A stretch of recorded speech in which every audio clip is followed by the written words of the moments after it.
आपने वो कहावत जरूर सुनी होगी, आप गुरुजी बैंगन खाए दूसरों को शिक्षा दे। और इसी कहावत को पूरी तरीके से प्रूव कर रहे हैं पूर्व शिक्षा मंत्री गोविंद सिंह डोटासरा।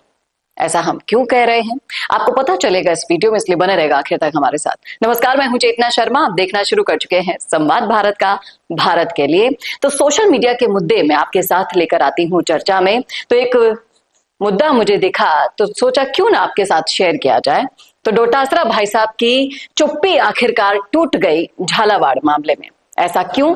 क्योंकि उन्होंने कटाक्ष करने के लिए एक पोस्ट डाला सोशल मीडिया पर और लिख रहे हैं कि कुछ तो शर्म करो सरकार।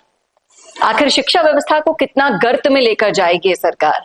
झालावाड़ स्कूल दुखांतिका के बाद भी प्रदेश भर के स्कूल भवनों की जर्जर हालत पर सरकार का रुख वैसा ही बना हुआ है और सरकार द्वारा बड़े बड़े आयोजन किए जा रहे हैं, उनमें पैसा बहाया जा रहा है, लेकिन जो जर्जर स्कूल भवन है उनका जीर्णोद्धार नहीं किया जा रहा, कोई रोड मैप नहीं बन रहा। इससे ज्यादा शर्म की क्या बात है। और इस पर उन्होंने कड़ी आपत्ति जताई है। हाई कोर्ट ने भी सरकार के इस रवैये पर जो आपत्ति जताई है उसको लेकर इन्होंने एक ताना मारना चाहा और कह रहे हैं कि सच तो यह है कि प्रदेश के सरकारी स्कूल और बच्चों की सुरक्षा सरकार की प्राथमिकता से कहीं कोसों दूर है। बहुत बढ़िया लिखा है डोटासरा साहब ने। अब इनको जनता क्या कह रही है, आइए आपको सुनाते हैं। ये पूरा इन्होंने सबूत के साथ ये पोस्ट डाल दिया है। यहां पर पहला कमेंट आप सुनिएगा ध्यान से। यहां पर आम जनता लिख रही है कि डोटासरा जी कुछ तो आप भी शर्म कीजिए। आपकी सरकार के 5 सालों में स्कूल की छतें बार बार गिर रही थी, लेकिन वोट बैंक की राजनीति में आप फंसे रहे। अब बीजेपी ने 1 लाख प्लस स्कूलों का जीर्णोद्धार शुरू किया है, बजट बढ़ा दिया है, बच्चों की सुरक्षा को प्राथमिकता दी है, फिर भी आप हाईकोर्ट की आलोचना को ढाल बना रहे हैं। दूसरा कमेंट, कांग्रेस के 5 साल में तो स्कूल की छतें गिरती ही रहती थी, तब आपका ध्यान कहां था?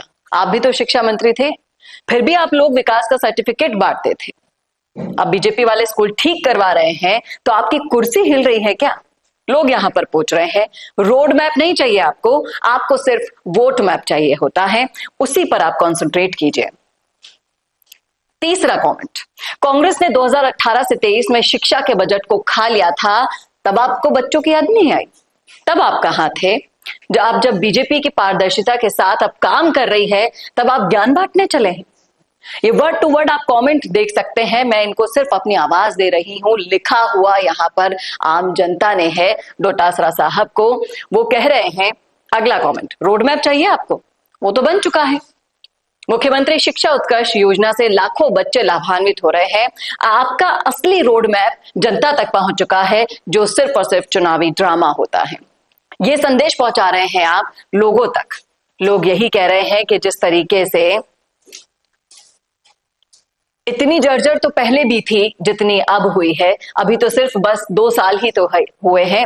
लोग यहाँ पे ये भी कह रहे हैं कि बस 2 साल में तो इतनी जर्जर नहीं हो गई होगी ना, 2 साल पहले तो आप भी अपना कर्तव्य निभा सकते थे, तब तो आपकी सरकार थी, तब आप कहाँ मस्त थे, कहाँ व्यस्त थे, ये तो आपको भी देना होगा जवाब। आपने तो शिक्षा मंत्री रहते हुए चौपट कर दिया, सारे पेपर बेच के आप खा गए हैं। ये है आम जनता तक जो मैसेज पहुंचा है डोटासरा साहब के शिक्षा मंत्री कार्यकाल का। और भी आम भाषा में सुनाए आपको। लिखा है कि जो इंसान खुद के कांड ना देखकर बस अच्छे लोगों की बुराई करता है ना, उसे डोटासरा कहते हैं।